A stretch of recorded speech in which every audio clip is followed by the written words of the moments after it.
maastossa tapahtuvia etsintöjä, jossa on aina ollut meidän tapauksessa se yksi kadonnut ihminen. Se on voi olla nuori ihminen tai vanha ihminen tai siitä väliltä. Se on joko minuutin lähtövalmiudessa, jos ollaan sopivasti kotona ja kaikki on valmissa, tai sitten jos olet kaupoilla käymässä, niin siinä menee tunti tai toista, että pääset kotiin ja pääset koiran hakemaan. Se vaihtelee.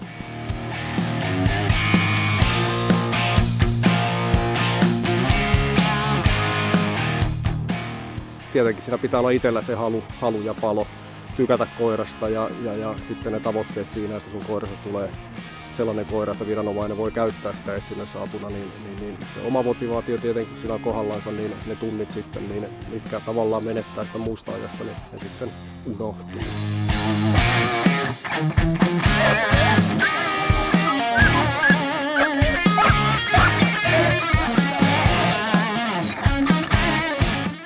Kaikki rodut sopii.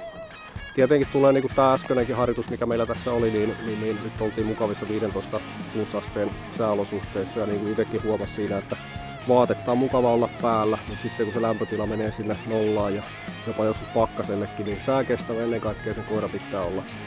Ja tällaisessa paikassa, missä nytkin oltiin, niin sitä ketteryyttä pitää olla, sillä alustavarmuutta. Ja tietenkin se moottori sillä koiralla siihen, että se peruskoulutus on sillä niin hyvin hoidettu, että se haluaa päästä sen ihmisen tykö.